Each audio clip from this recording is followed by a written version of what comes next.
qui termine le 31 mars 2016. C'est maintenant la période des questions. Le chef de l'opposition loyale de Sa Majesté. Monsieur le Président, ma question s'adresse à la vice-première ministre. Depuis plus d'un an, il y a un nuage foncé sur le bureau de la première ministre quand elle a le scandale de la corruption de l'élection partielle et ça a été devenu empiré. Et choquant, hier, dans une cour à Sudbury, un procureur fédéral un procureur de la couronne fédérale a allégué que le ministre de l'Énergie a demandé à avoir certains avantages comme condition d'être un député. Et on a dit que M. Thibault n'a pas été accusé parce que c'est seulement illégal d'offrir des pots de vin, pas de demander ou d'accepter. Monsieur le Président, c'est des nouvelles époustouflantes et soulèvent des questions éthiques si on peut faire confiance au ministre. Est-ce que le gouvernement va faire ce qui s'impose et force le ministre à démissionner? Interruption du président. Veuillez vous asseoir, s'il vous plaît. La vice-première ministre, merci. Et je vais rappeler au chef de l'opposition une fois qu'on a été très ouvert avec le public, avec cette Assemblée législative, quant aux allégations qui ont trait à l'élection partielle de Sudbury. Maintenant, quand il y a chef d'accusation, on croit que le bon endroit pour traiter de ces chefs d'accusation, c'est dans le tribunal et c'est ce qu'on va faire. L'Assemblée législative, ce n'est pas l'endroit pour traiter de cette cause. Question complémentaire. Monsieur le Président, ça fait presque rire quand la vice-première ministre dit qu'il y a de l'ouverture. On l'entend quand on a des chefs d'accusation contre les ministres ou les députés. Monsieur le Président, ma question, interruption du président, arrêtez la pendule.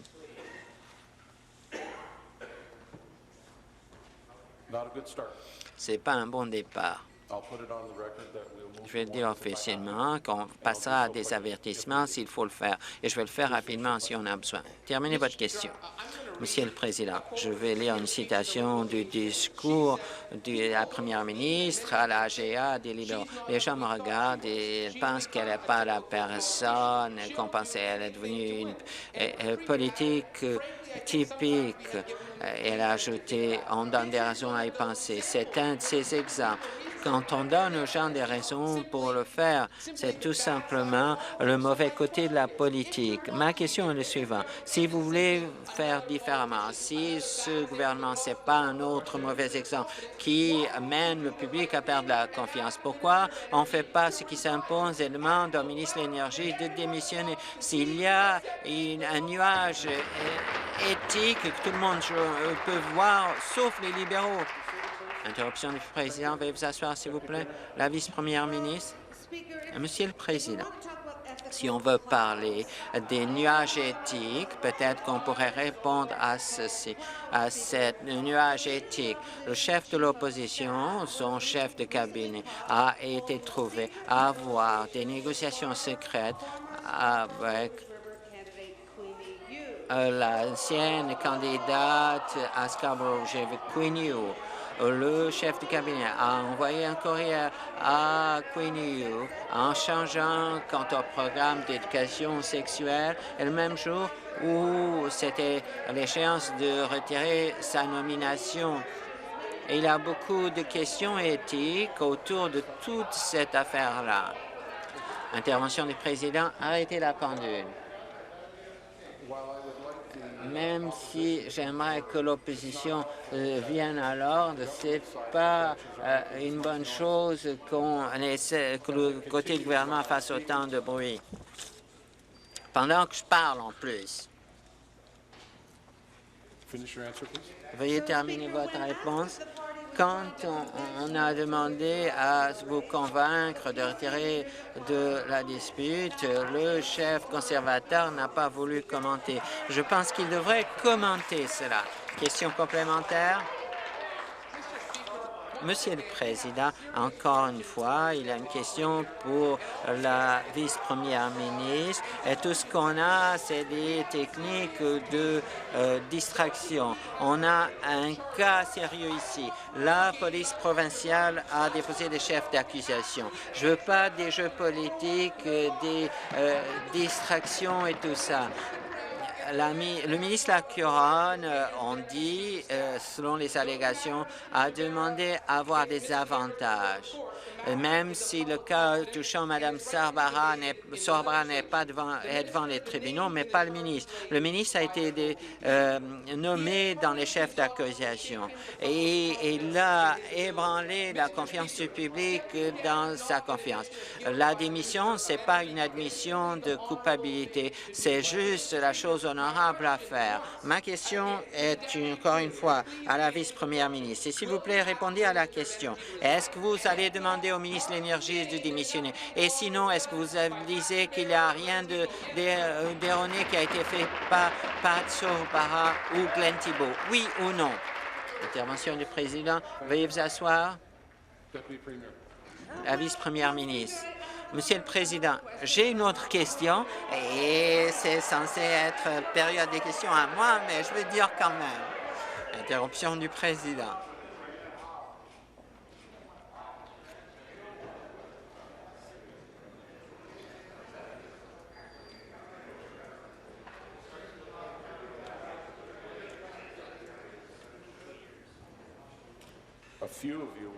Certains de vous me poussent à passer aux avertissements. Attention, s'il vous plaît. Veuillez terminer. Monsieur le Président, une coïncidence remarquable a eu lieu une journée en 2000. Interruption du Président. La députée de Dufferin-Caledon. Alors, s'il vous plaît, si cela se répète, on passe aux avertissements. Veuillez continuer. Monsieur le Président, ce jour-là, le député conservateur de Haliburton-Quarter Lakes, Broad, a démissionné de son poste et le même jour a accepté une position payée en 2009.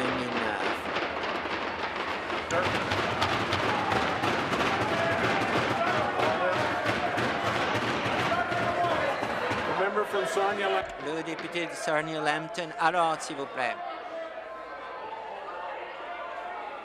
Interruption du président. Le député de Renfrew-Nipissing-Pembroke. Alors, s'il vous plaît. Le député de Renfrew-Nipissing-Pembroke, deuxième fois.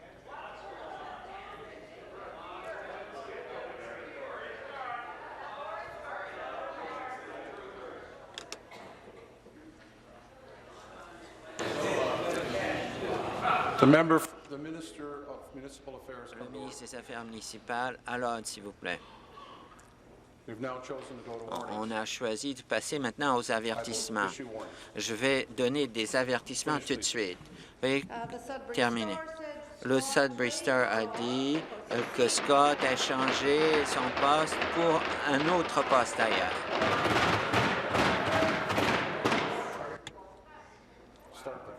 Redémarrer la pendule. Veuillez terminer. L'examineur de Peterborough a dit que Scott... Intervention du président. Député d'Oxford, vous êtes averti. Député de Simcoe Grey, vous êtes averti. Et ça continuera. Veuillez terminer. En échange, pour avoir donné un échange, intervention du président. Député de Prince Laurel Hastings, vous êtes averti. Continuez. Et le Toronto Star a dit que Laurie Scott démissionnera de son siège et prendra le contrôle de la préparation électorale pour la prochaine élection.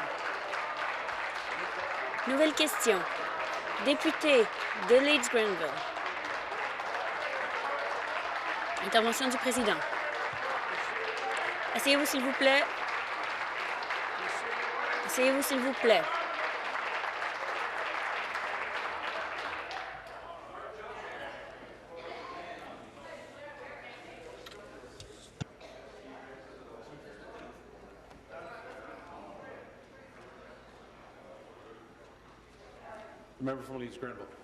Député de Leeds-Grenville. Merci, Monsieur le Président. Je sais que je peux poser ma question au ministre de l'Énergie et donc que je ne peux plutôt poser ma question au ministre de l'Énergie. Je vais la poser au procureur général.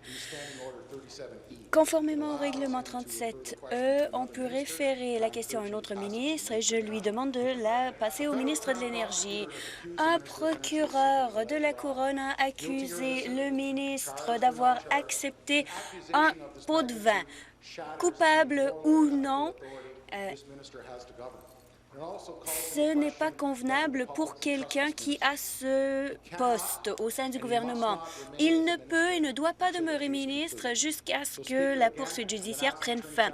Je demande donc encore une fois au procureur général, je l'implore d'utiliser le règlement 32E puisque nous avons vu une accusation déposée contre le ministre qui aurait peut-être accepté un pot de vin, est-ce qu'on demandera la démission du ministre? Le procureur général. Merci, Monsieur le Président. Je sais que le député sait très bien que cette question se retrouve devant les tribunaux et qu'il n'est pas approprié plutôt de discuter de cette question ici dans l'Assemblée. Je veux être claire. En ce qui concerne le chef de l'opposition, aucun député de cette Chambre n'a été accusé dans cette question. Soyons clairs.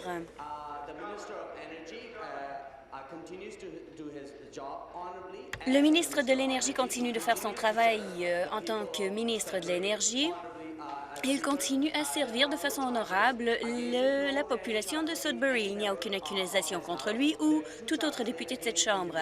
2 accusations ont été déposées contre des gens qui ne siègent pas à cette Chambre et ce processus sera réglé devant les tribunaux. Merci. Complémentaire. Encore une fois, au procureur général.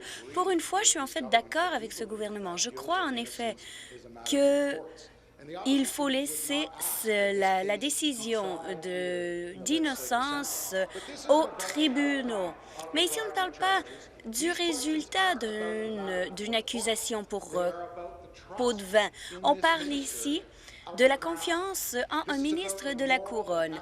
On parle des implications morales et éthiques d'un ministre qui a été nommé dans un chef d'accusation porté par la police provinciale. Comment est-ce que le public peut avoir confiance en ce ministre de l'Énergie alors qu'il est remis en question par un procureur public? Peut-on lui demander de démissionner? Intervention du président. Asseyez-vous, s'il vous plaît. Merci.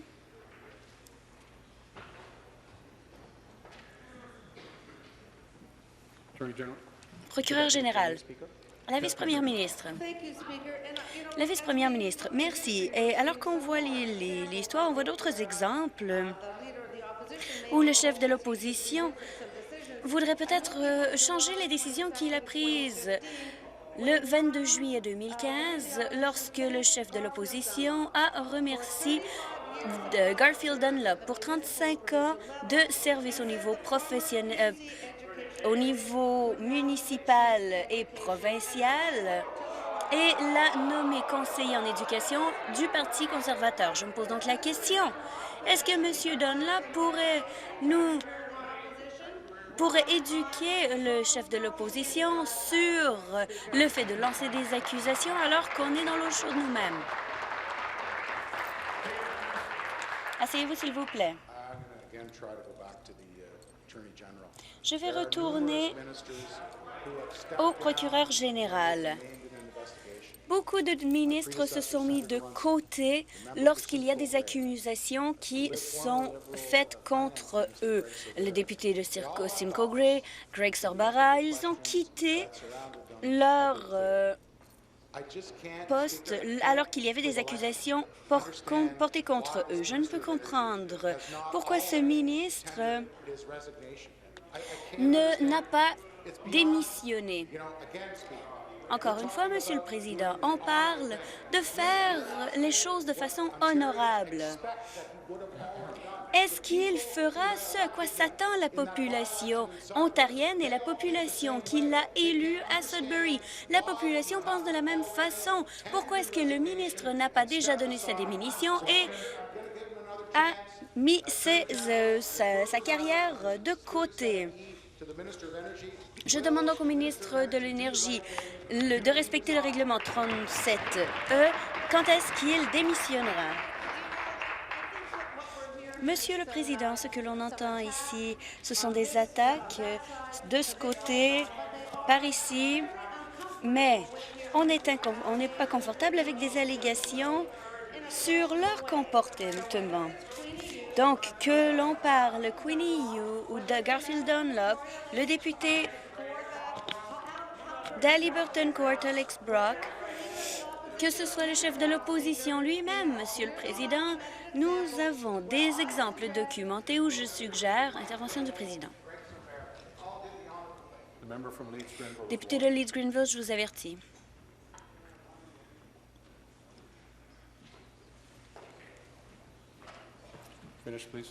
Veuillez terminer. Monsieur le Président, je ne peux comprendre la façon dont on nous demande de faire ce qu'il qualifie de la chose honorable, alors qu'il est clair qu'il y a des infractions de l'autre côté qui sont encore plus sérieuses. Nouvelle question, député de Bramalea-Gormalton. Merci, Monsieur le Président. Ma question s'adresse à la vice-première ministre.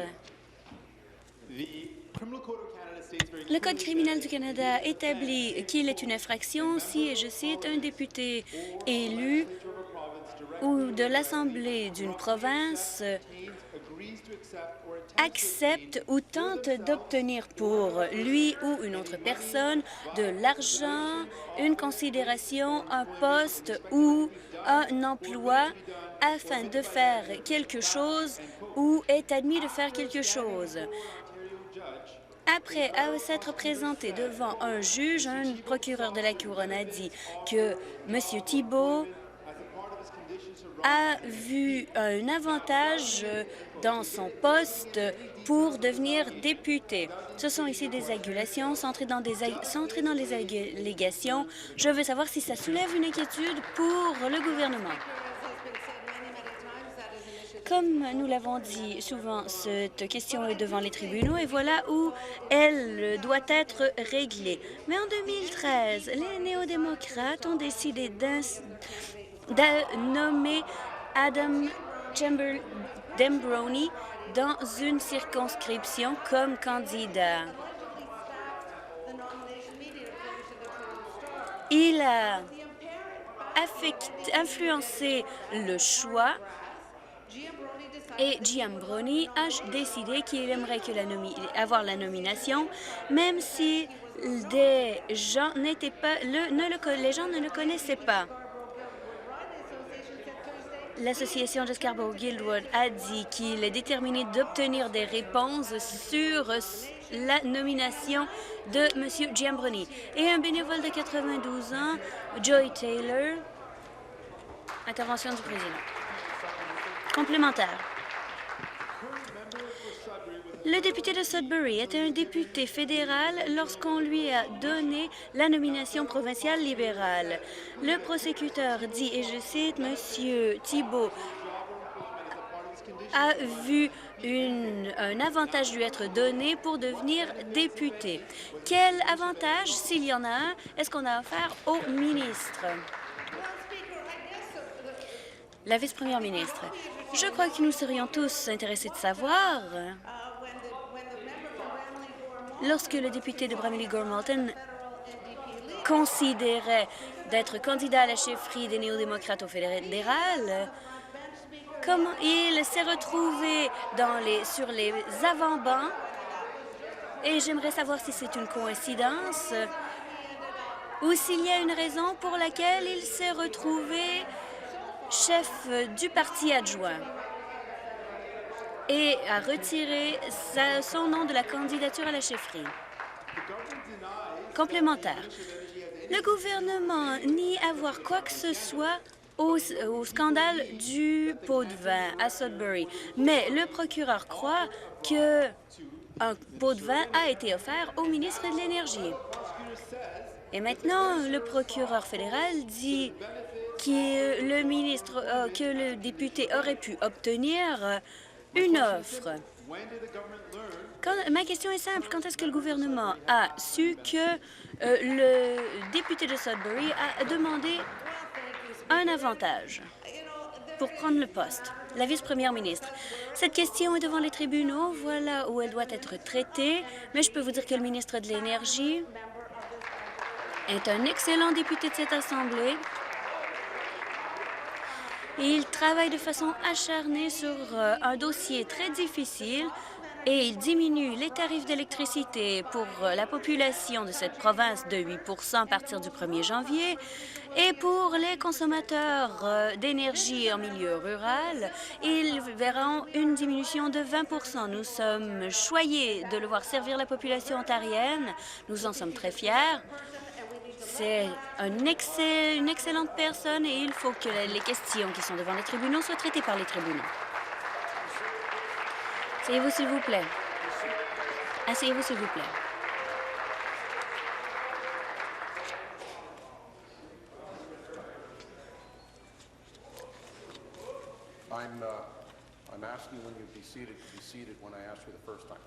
Lorsque je demande de vous asseoir, asseyez-vous la première fois. Nouvelle question, député de Bramalea-Gormalton. Ma question, encore une fois, est à la vice-première ministre. Le gouvernement insiste qu'il n'y a rien d'illégal qui s'est produit, que le ministre n'a pas vu d'accusation déposée contre lui. Mais la population de l'Ontario mérite mieux, une norme plus élevée. Les politiciens devraient être tenus à un aspect de la vie beaucoup plus élevé que le reste de la population. Lorsqu'un procureur fédéral croit qu'un ministre s'est vu offert un poste pour être candidat dans une élection, est-ce que le gouvernement est d'accord avec ce processus? La réponse. Je veux revenir à l'élection partielle de Scarborough-Guildwood. La nomination était un tel gâchis du côté des néo-démocrates que la bénévole de 92 ans, Joy Taylor, a dit que non seulement elle a quitté la direction du parti, mais elle a quitté même le parti puisqu'elle était tant dégoûtée. Elle a dit qu'elle savait qu'il y a eu un problème et que le parti fait tout dans son pouvoir pour nier la situation. C'est inacceptable pour n'importe quel parti et je crois que l'approche meilleure que vous qu'ont les néo-démocrates explique ce qui s'est produit à Scarborough-Guildwood, explique ce que le député de Bramalea-Gormalton a décidé d'abandonner sa tentative de devenir chef des néo-démocrates au fédéral pour devenir chef adjoint des néo-démocrates au provincial. Complémentaire.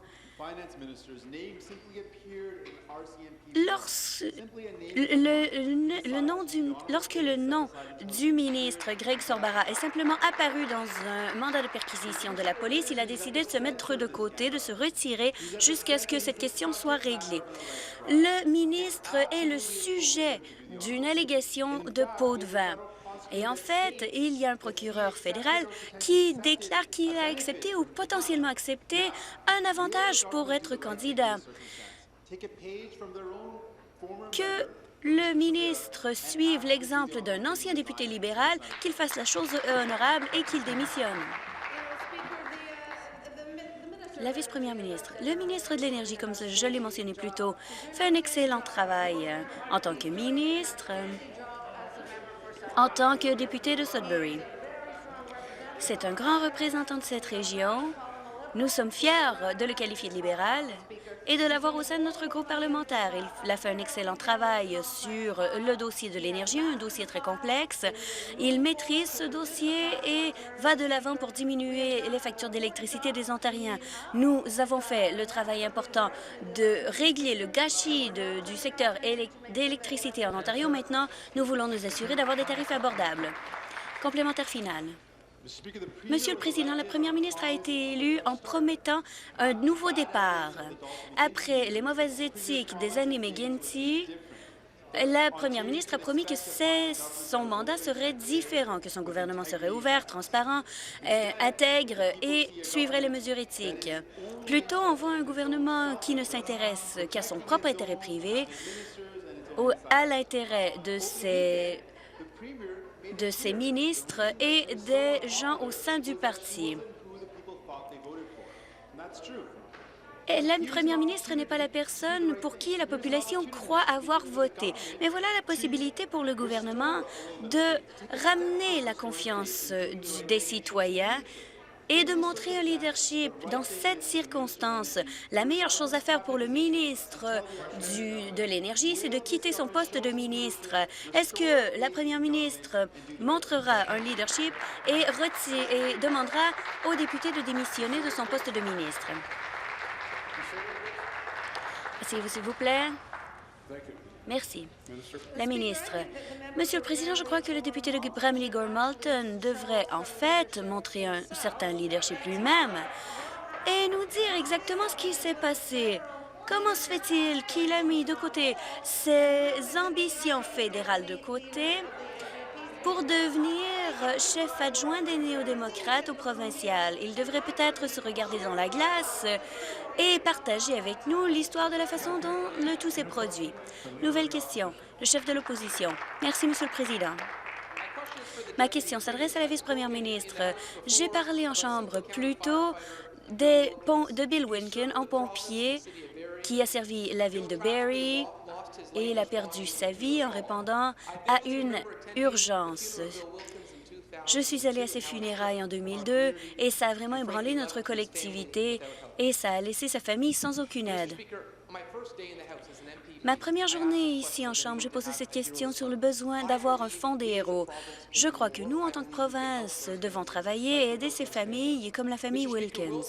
Est-ce que le gouvernement libéral appuiera un fonds des héros afin de donner des prestations de survivants aux pompiers morts dans l'exercice de leurs fonctions pour leur famille?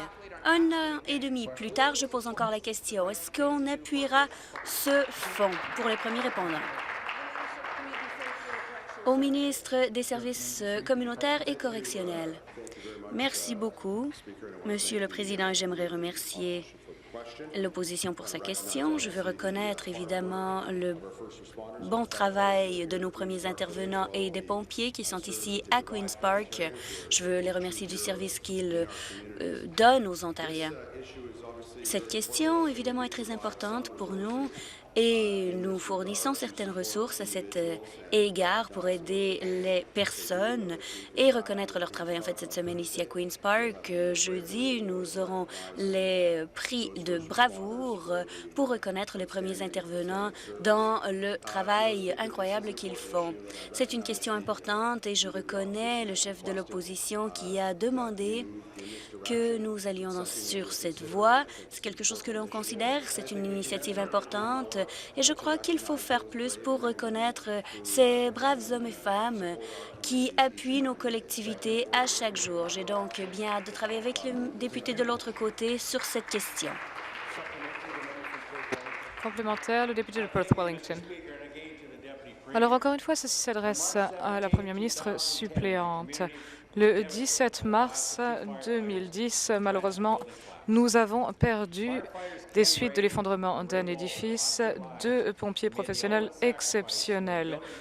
Et ce sont des hommes qui ont fait le sacrifice ultime et l'édifice dans lequel ils cherchaient à éteindre un incendie s'est effondré sur eux. Et donc, il y a des centaines de milliers de premiers intervenants qui perdent la vie au service de la sécurité des Ontariens. Quand est-ce que le gouvernement va s'engager à mettre en place un fonds des héros? Merci, le ministre. Eh bien, encore une fois, j'aimerais dire aux députés d'en face que nous reconnaissons le caractère vital du travail de nos premiers intervenants. Nous avons fait augmenter le financement pour leur bien-être. Par exemple, au niveau de la PPO, nous avons doté ce fonds d'à peu près 4,4 millions de dollars. Nous avons également un fonds qui offre des bourses aux enfants ayant survécu à leurs parents premiers intervenants morts dans l'exercice de leurs fonctions. Et il y a donc de nombreuses mesures de soutien et de services et de nombreux services pour les policiers et les premiers intervenants. Et je m'engage à continuer de trouver des manières de les aider de par nos programmes et services. Merci. Nouvelle question au député de Kitchener-Waterloo. Merci. Ma question s'adresse à la Première ministre suppléante. Alors aujourd'hui, les experts de la Première ministre ont recommandé de trouver d'autres sources de financement afin de financer notre nouveau système de santé numérisé. Alors, c'est une chose qui nous est étrangement familière parce que la Première ministre, après avoir promis de ne pas vendre Hydro One, la Première ministre compte privatiser 60% de cette compagnie. Alors, c'est très intéressant de constater qu'elle n'a pas tenu promesse. Et donc, je me demande ce que va faire la Première ministre avec nos dossiers médicaux, si elle va les vendre ou si elle va reculer avant de commettre une erreur qui va en coûter aux Ontariens, une fois de plus. Merci, le ministre de la Santé et des Soins de longue durée. Alors, Monsieur le Président, je suis heureux que Monsieur Clark ait fait part des recommandations qu'il a émises concernant le financement de certains domaines. Il ne recommande pas que l'on vende cybersanté ou qu'on privatise cybersanté. Et c'est vraiment quelque chose que j'ai dit au moment de la conférence de presse également.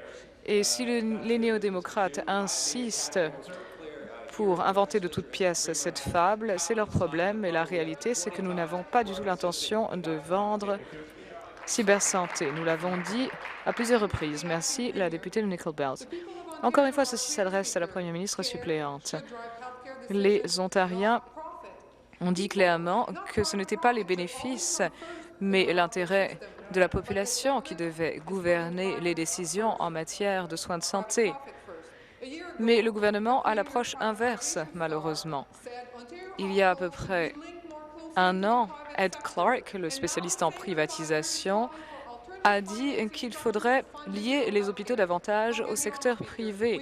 Et maintenant, ce même expert recommande que l'on numérise nos dossiers de santé. Mais la réalité, c'est qu'on se demande comment cela sera fait. Nous ne voulons pas qu'il y ait une privatisation quelconque de notre système de soins de santé.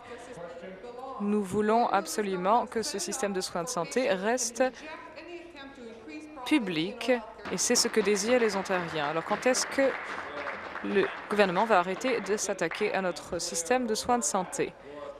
Merci, le ministre. Eh bien, vraiment, j'ai dit de manière tout à fait claire et catégorique au cours de cette conférence de presse qu'il n'y aurait aucune vente de renseignements personnels sur la santé. Alors peut-être que les néo-démocrates confondent un peu la situation d'ici avec la situation des États-Unis. C'est une approche post-vérité qu'ils sont en train de mettre en place, mais la réalité, c'est que cela ne correspond pas aux faits dans notre province. Et M. Clark a dit ce matin très clairement qu'il n'y aurait pas de vente. Merci. La députée de Kingston et des Îles. Merci, Monsieur le Président. Ma question s'adresse à la ministre de l'Éducation. Alors, le fait de s'assurer que les élèves reçoivent la meilleure éducation et la meilleure instruction possible dans toute notre province est une priorité. Et bien sûr, il faut s'assurer de financer de manière appropriée ce secteur, et c'est une priorité pour notre gouvernement.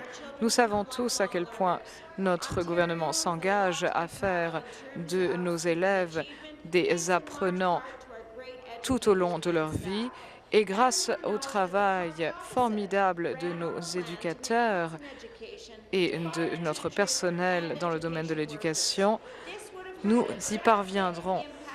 Et nous savons tous que le parti d'en face prévoyait de supprimer des emplois dans ce secteur crucial, ce qui aurait été désastreux pour notre province. Est-ce que vous pourriez nous dire, s'il vous plaît, ce qui est fait dans ce domaine, Madame la ministre? Merci, la ministre.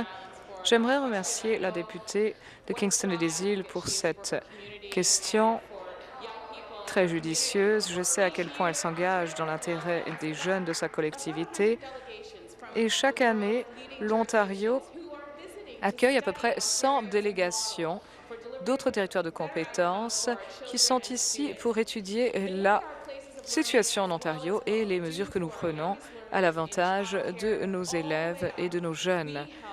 Et donc, nous aidons les adultes également à continuer d'apprendre. Et je pense vraiment qu'il faut absolument féliciter les travailleurs du secteur de l'éducation. Et en fait, notre taux d'obtention de diplôme au niveau de l'école secondaire a augmenté jusqu'à atteindre 85,5 %. Il s'agit du niveau le plus important de notre histoire. Et je pense que le monde se rend compte des progrès que nous faisons ici en Ontario. Merci. Complémentaire. Alors, je sais que le taux d'obtention de diplôme d'école secondaire a augmenté en Ontario jusqu'à atteindre le taux le plus élevé de notre histoire.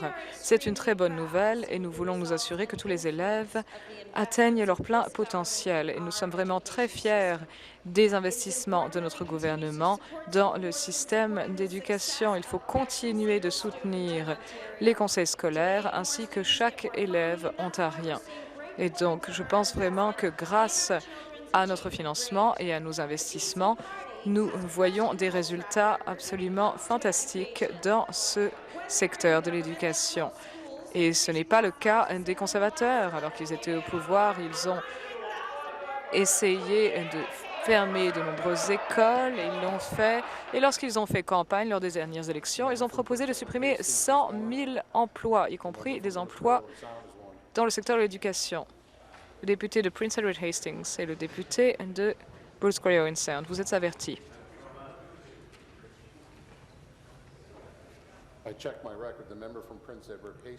Le député de Prince Edward Hastings a déjà reçu un avertissement.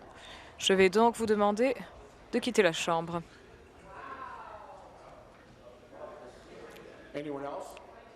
Je vous désigne par votre nom. Merci. Quelqu'un d'autre souhaite quitter la Chambre?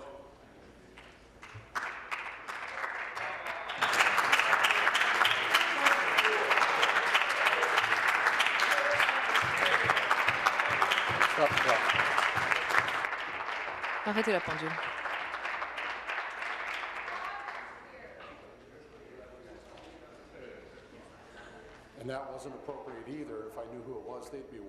Et ce n'est pas non plus approprié de votre part du côté du gouvernement. Si je connaissais le nom de la personne, je lui donnerais un avertissement. Merci. Terminé. Et donc, étant donné cet historique chez les conservateurs, est-ce que la ministre pourrait nous parler des investissements? Le député de Dundas, le député, de Lanark, Frontenac, Lettings et Addington, vous êtes averti. Merci. La ministre. Eh bien, l'éducation est un droit et une éducation de la plus grande qualité possible est une priorité pour nous. Et les élèves en bénéficient tous les jours. Et c'est pourquoi nous travaillons à rendre notre système d'éducation l'un des meilleurs du monde. Alors, on a parlé dans la question des conseils scolaires ruraux. Dans la circonscription de Prince Edward Hastings, nous avons en fait augmenter le financement de 84 % depuis 2003. Donc, c'est vraiment une très bonne nouvelle. Nous avons investi 6 100 $ dans 3 nouvelles écoles, par exemple, l'école Harmony, l'école Sterling, par exemple. Et nous allons continuer à favoriser l'essor de notre système d'éducation, surtout dans les zones rurales de l'Ontario. Rasseyez-vous, s'il vous plaît. Nouvelle question, le député de Renfrew-Nipissing-Pembroke. Merci. J'ai une question qui s'adresse au procureur général. Stop the clock, please. Arrêtez la pendule. Yes. Oui. Je m'en occupe. Procureur général.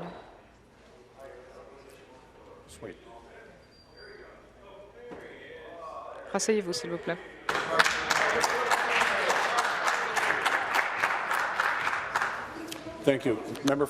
Merci. Le député de Renfrew-Nipissing-Pembroke. Alors, encore une fois, ceci s'adresse au procureur général. Hier, Ryan Brewer, qui est procureur de la Couronne, a dit qu'il pensait que Glenn Thibault avait cherché à obtenir des avantages, des postes ou un emploi en échange de sa candidature en tant que député. Fin de citation. Le procureur a dit que malheureusement, le ministre ne pouvait pas être accusé en vertu de la loi électorale pour avoir cherché à obtenir des avantages, car ce n'est que l'offre de ces avantages qui fait l'objet d'un chef d'accusation. Alors, ma question est de savoir si un ministre qui fait l'objet de telles accusations devrait rester en poste. La première ministre suppléante, c'est une affaire qui est devant les tribunaux, traitée par les tribunaux, mais je pense qu'il faut tout de même mentionner quelques autres affaires, quelques questions qui se posent. J'aimerais parler des négociations mystérieuses et secrètes entre, par exemple, la chef de cabinet adjointe du chef de l'opposition et la candidate Queenie Liu lors de l'élection partielle de Scarborough-Rouge River. Alors, je pense que Queenie Liu avait des questions qui n'étaient pas du goût des conservateurs. Et donc, on a demandé à cette personne de retirer sa candidature. Merci.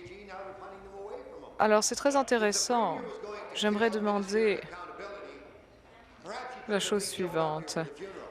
Si vous prétendez être transparente et imputable, eh bien, je pense que vous vous trompez parce que, apparemment, on peut se permettre de ne pas être imputable, on peut se permettre de faire l'objet d'une enquête de la PPO et rester en poste. Et un procureur affirme que, malheureusement, la recherche d'avantages ne constitue pas une infraction. Ce n'est que l'offre de tels avantages qui constitue une infraction, et donc le ministre reste en poste. Alors, où sont les scrupules des libéraux? Ils se consacrent davantage au maintien de leur poste qu'aux intérêts des Ontariens. C'est une honte. Rasseyez-vous, s'il vous plaît, rasseyez-vous. La première ministre suppléante.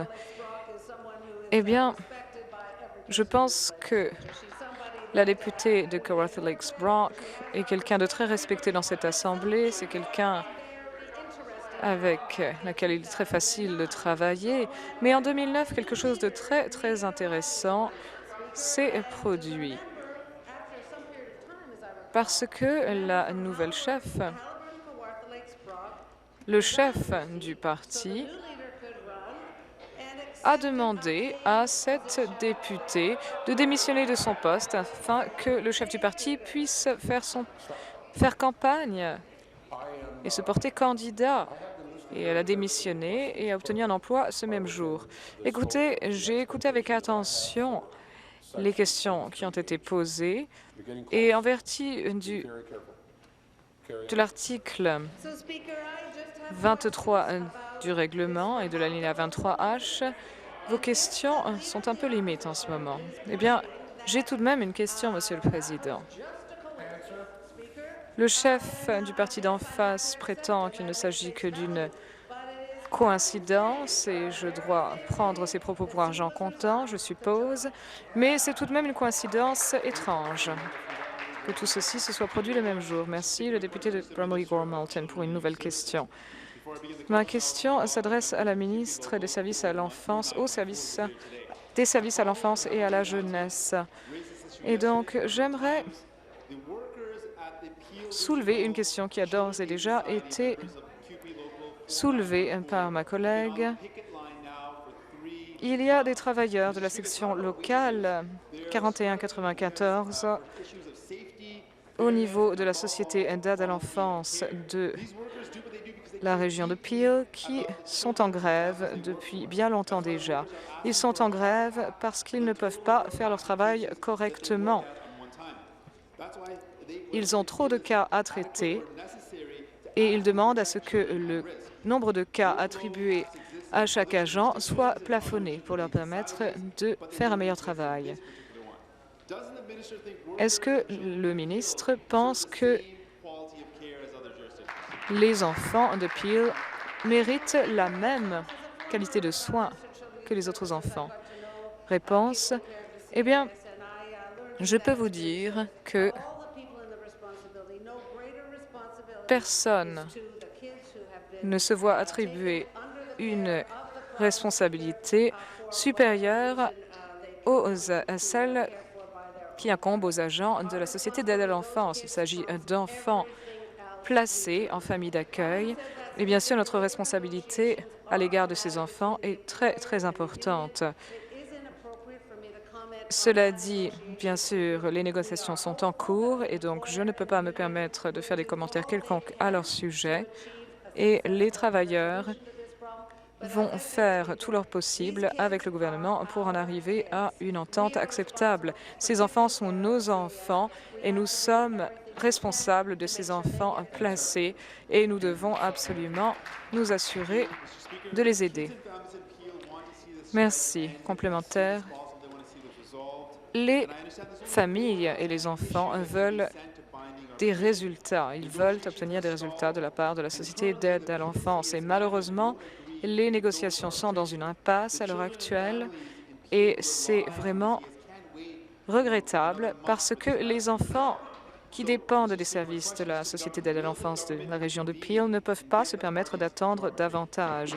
Est-ce que le ministre va intervenir dans ces négociations pour pouvoir en arriver à une entente dès que possible? Merci, le ministre du Travail. Eh bien, je ne sais pas si vous vous en rendez compte, mais en tout cas, c'est une situation très inhabituelle parce que entre 98% et 99% des ententes qui sont conclues le sont sans avoir recours à une grève ou à un lockout. Donc, c'est vraiment quelque chose qui est très important à souligner. Nous faisons tout notre possible pour travailler avec le syndicat par l'intermédiaire de notre équipe de négociation très compétente. Et je pense que, bien sûr, nous voulons tous en arriver à une entente. Et c'est vraiment quelque chose que nous prenons très au sérieux, Monsieur le Président. Merci. Nouvelle question, la députée de Barrie. Merci. Ceci s'adresse à la ministre de l'Éducation. Des parents des 4 coins de notre province se sont rendus à Queen's Park pour souligner l'importance des écoles rurales pour toute notre province. Et j'ai vraiment été heureuse d'entendre que la ministre avait pris le temps de les rencontrer. Et les parents, bien entendu, ne manquent jamais une occasion de me parler du système d'éducation de notre province lorsqu'ils viennent me voir dans mon bureau de circonscription. C'est la seule manière pour leurs enfants de réussir, et je suis tout à fait d'accord avec eux. Est-ce que la ministre pourrait nous donner des détails au sujet de ce qui est fait pour aider les enfants à exceller? Merci, la ministre. Eh bien, j'aimerais remercier la députée de Barrie pour son engagement pour l'excellence des élèves. J'aimerais la remercier de se faire la championne farouche des intérêts de sa circonscription.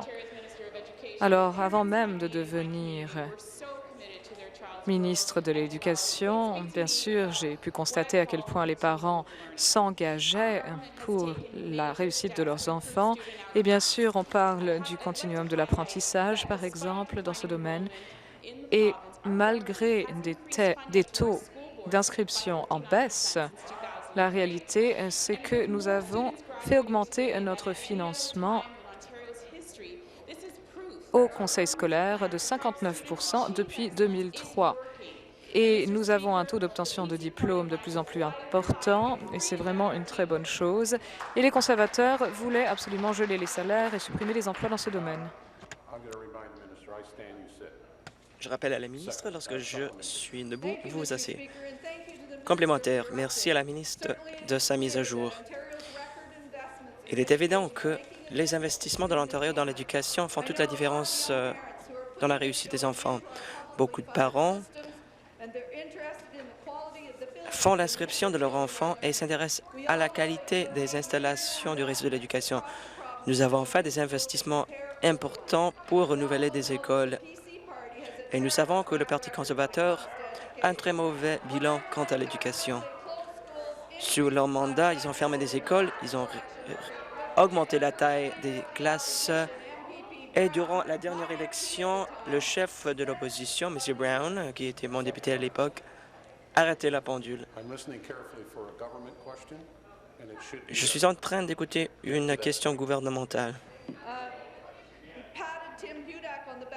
Il a loué Tim Hudak en annonçant qu'ils allaient licencier 100 000.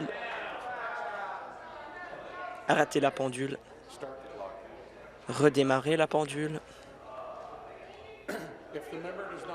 Si la députée ne m'écoute pas, nous allons annuler sa question. Est-ce que la ministre peut discuter du bilan de notre gouvernement en ce qui concerne les investissements dans les conseils scolaires des régions rurales, y compris la construction de nouvelles écoles? La ministre de l'Éducation, je voudrais remercier l'excellente députée de Barrie de sa question. Nous sommes efforcés à faire en sorte que le réseau d'éducation soit parmi les meilleurs au monde. Mais la question portait sur les conseils scolaires ruraux. Pensons à la circonscription de Lanton-Cat-Middlesex, qui a eu une augmentation de 552,9 millions de dollars, une augmentation de 62 % depuis 2003. Le financement par étudiant a également été augmenté de plus de 4 000 $. Notre gouvernement a bâti 6 nouvelles écoles dans cette collectivité rurale: Our Lady of Lourdes, St. Nicholas, St. André Bassett, Wilberforce, Mary Wright. Et malgré que le député avait l'intention de licencier les enseignants de sa région, nous allons continuer de favoriser l'essor du réseau de l'éducation. Arrêtez la pendule. Rasseyez-vous.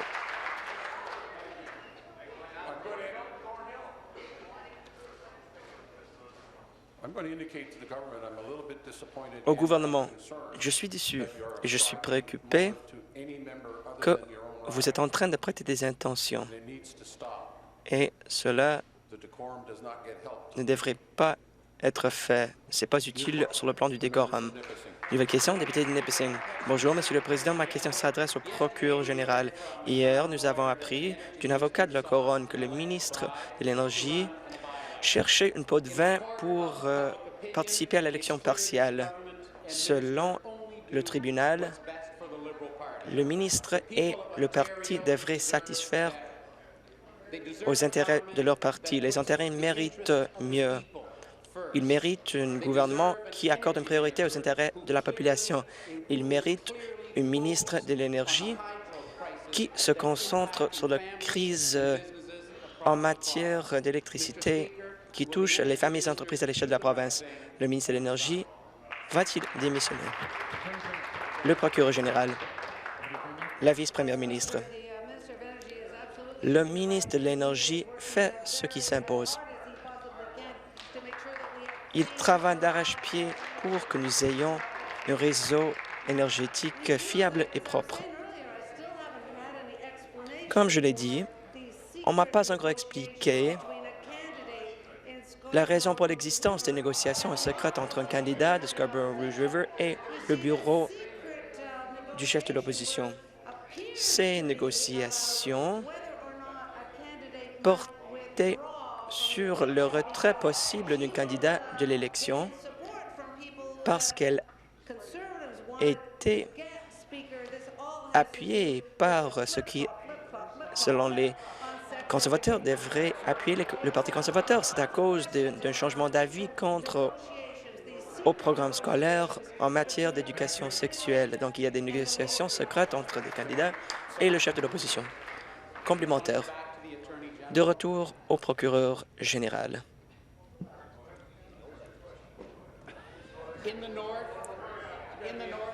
Au nord de la province, nous suivons les règles.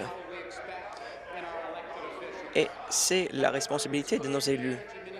Mais il est évident que le ministre de l'Énergie a oublié ses racines du Nord. Des contrats conclus en secret, 5 enquêtes de la PPO. Ce gouvernement fait preuve de négligence sur le plan éthique. Le ministre de l'Énergie est distrait par des problèmes juridiques plutôt de s'attaquer à la crise énergétique. Il échoue aux familles et aux entreprises ontariennes et il échoue à la population de Sudbury et la population du Nord.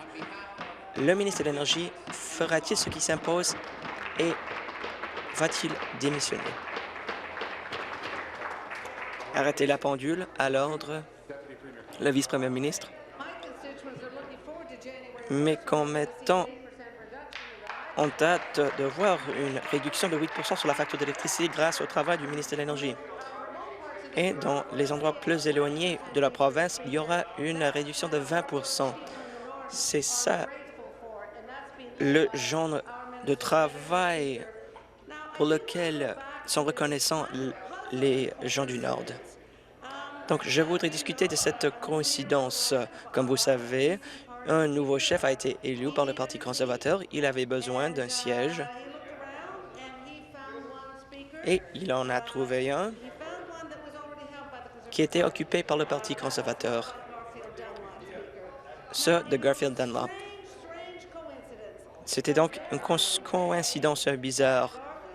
Le jour même de la démission de M. Dunlop, qui donnait sa place au chef actuel de l'opposition, il a été employé par le parti.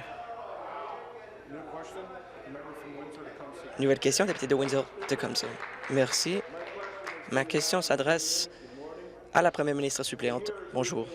Pendant longtemps, au sein du Parti néo-démocrate, nous avons demandé au gouvernement libéral de créer une stratégie du secteur automobile. Nous avons perdu trop d'emplois du secteur manufacturier dans cette province.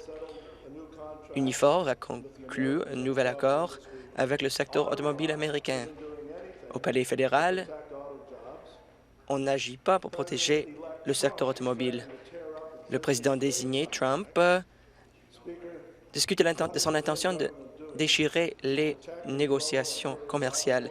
La première ministre, qu'est-ce qu'elle fait pour défendre le secteur automobile? Nous avons besoin d'une stratégie automobile maintenant. Ministre du Développement économique et de la croissance. Nous en avons une. Et elle fonctionne très bien. Au cours des dernières semaines, nous avons vu 1,5 à 1,7 milliard de dollars en investissement à l'échelle de la province, y compris à Windsor, à Ottawa, à St. Catharines, à Woodstock. Et je peux même en énumérer d'autres. Brampton. C'est toute une renaissance en matière d'investissement en Ontario. Et ces investissements sont possibles grâce à notre stratégie efficace. Nous appuyons non seulement les emplois d'aujourd'hui, mais nous faisons de la promotion sur le plan de l'innovation. Nous avons un excellent bilan sur le plan du secteur automobile et nous aurons un avenir prospère. Et c'est grâce à notre stratégie automobile très efficace. Complémentaire, député d'Essex. Le prétendu roi du secteur automobile n'a rien dit et il n'y a aucune stratégie dans cette province. C'est les travailleurs de ces usines qui se défendent contre les conditions du marché pour être productifs, malgré le manque d'action de la part du gouvernement. L'espoir, ce n'est pas une stratégie automobile. Nous méritons une stratégie qui s'attaque aux tarifs d'électricité. Nous voulons être le territoire de compétences le plus efficace. Le gouvernement, quand mettra-t-il en place une stratégie automobile qui défend les intérêts des travailleurs? Le ministre. Rasseyez-vous.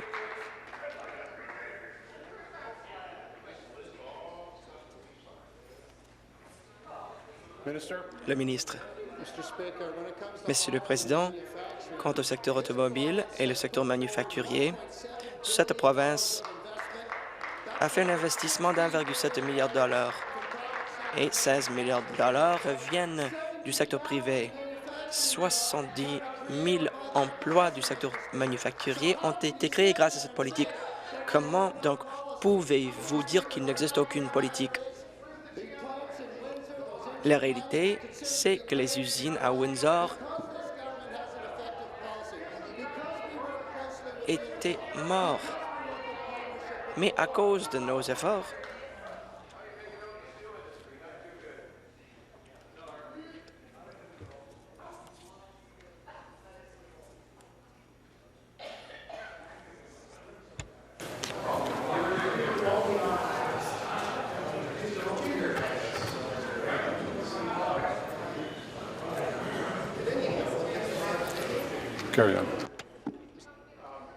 veuillez poursuivre. Je viens d'entendre un chahut.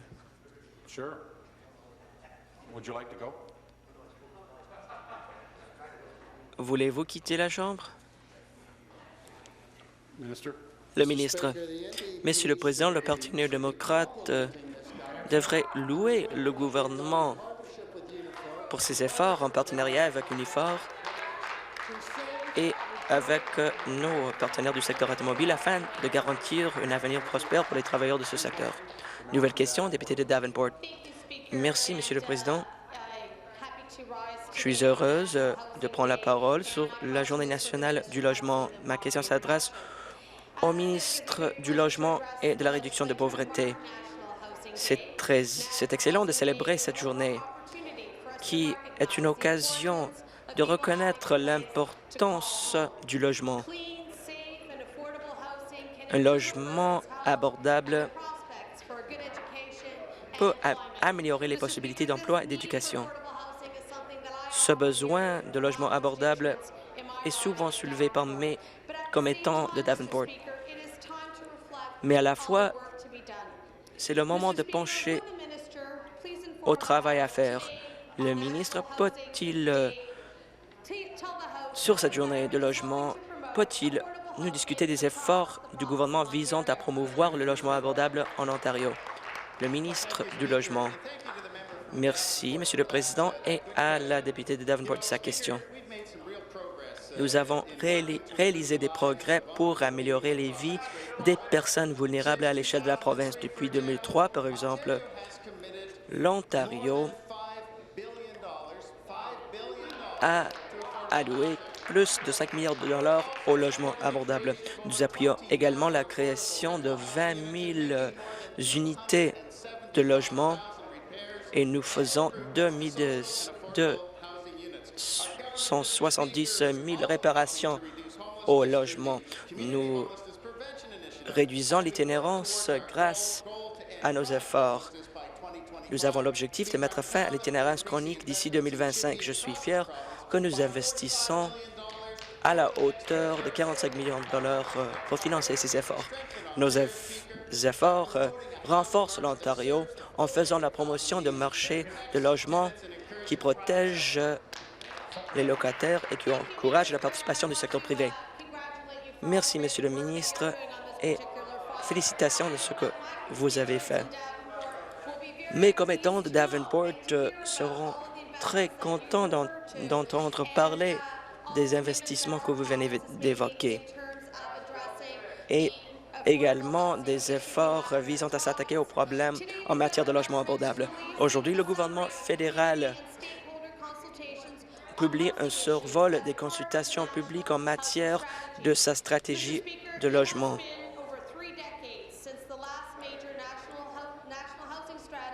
La dernière discussion à cet effet a eu lieu il y a 30 ans. Je suis fier que le gouvernement fédéral collabore avec les provinces pour changer la situation. Nous accueillons les efforts de notre partenaire fédéral. Le ministre peut-il discuter de la manière par laquelle cette vision deviendra réalité? Le ministre. Je remercie la députée de sa question. Tous les paliers du gouvernement devrait s'occuper du logement dans ce pays. Tous les Canadiens méritent un logement abordable et qui répond à leurs besoins. Lorsque j'ai assisté à la table ronde en matière de logement abordable à Victoria en juin, j'étais très heureux de voir une ministre fédérale responsable du logement. C'était la première fois dans 8 ans qu'on a eu un ministre fédéral à cet événement. Et bien que l'Ontario a accueilli le partenariat renforcé avec le gouvernement fédéral et les investissements récents du dernier budget fédéral, nos collectivités ont besoin d'un partenaire de financement à long terme. L'Ontario a besoin d'une stratégie nationale de logement qui comprend un financement stable et flexible, et une vision à cet effet est nécessaire. J'informe la Chambre que j'ai déposé le rapport annuel en matière de gaz à effet de serre du commissaire à l'environnement. Il n'y a pas de vote différé. Les travaux de la Chambre reprendront à 15 heures.